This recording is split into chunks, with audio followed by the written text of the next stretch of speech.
Marwan Bishara is Al Jazeera's senior political analyst, and he joins us now live from London. Marwan, the president has been optimistic about this plan from the get-go. He's obviously very optimistic about it today, floating a trip to the Middle East. But those of us who aren't in the negotiating room still don't really know why that is or have any indication why that is.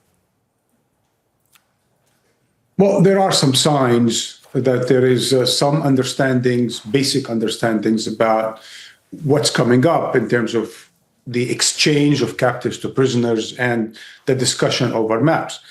But optimism for politicians like Trump is not simply a prediction, it's a strategy. Let's call it a strategy leading by optimism. Once he leads by optimism, it puts a lot of pressure on the parties there, including the mediators, to produce the results. And when they don't, they are blamed for it because as far as he's concerned, he's been doing his best, and hence he's optimistic. And if nothing comes out of it, it's their fault. So optimism is not just a prediction, it's also a strategy. And for the president, who has been saying that he wants to be the peacemaking president, that he's put forward this plan, he seems to be putting a lot of pressure on it going through.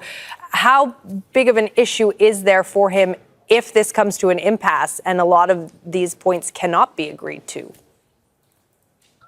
Oh, well, that's going to be a major problem, not only just because he would have failed, but, he's actually escaping the United States this weekend if he does, because he has a lot of issues in America, in Illinois, in Texas, in New York, in California. Most Americans don't like his deployments in American cities. Anyway, there's the Epstein file. There's a whole bunch of problems now. And I think for him, it's a good escape to go to the Middle East. And he did sort of stake his reputation on it, saying, I'm going to get this done, I'm going to get that done, especially when he failed to get the Ukraine issue done. So this is important. Now, let's define what is it he wants to achieve. The way I see it, analytically speaking, it's not peace per se, like let's love each other that he's looking for. What he's looking for is to translate the imbalance of power on the ground into a diplomatic solution. Meaning, what he's interested in is a hegemonic peace.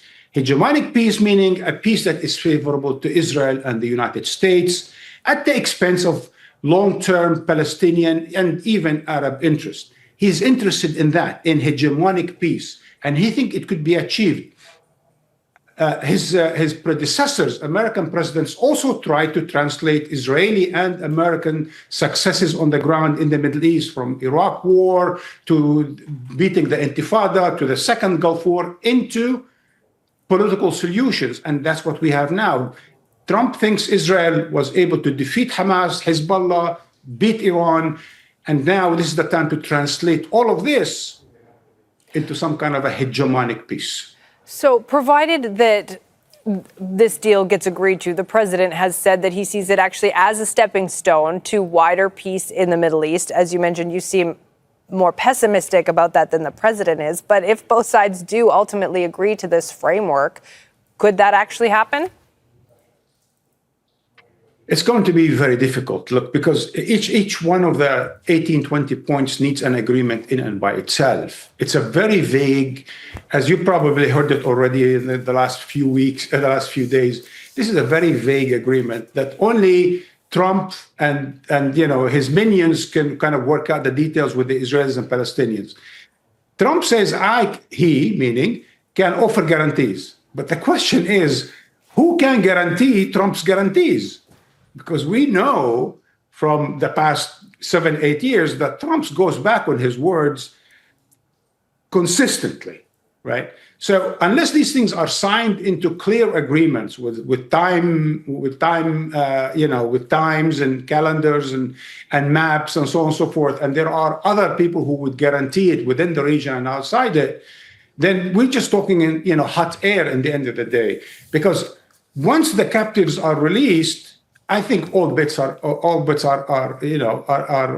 out, and in a sense, that's what he's interested in now, is this moment, and this moment is not about peace. This moment is about a ceasefire. Israel, until today, refuses to declare an end to the war until and unless Hamas fully disarms. This is a long process moving forward. Hamas still said it will not fully disarm. Perhaps still a long way to go. Thank you very much, Marwan Bishara. We appreciate it. Don't miss out. Get the full picture. Subscribe to Al Jazeera for reliable news and expert insights. Like, share, stay ahead.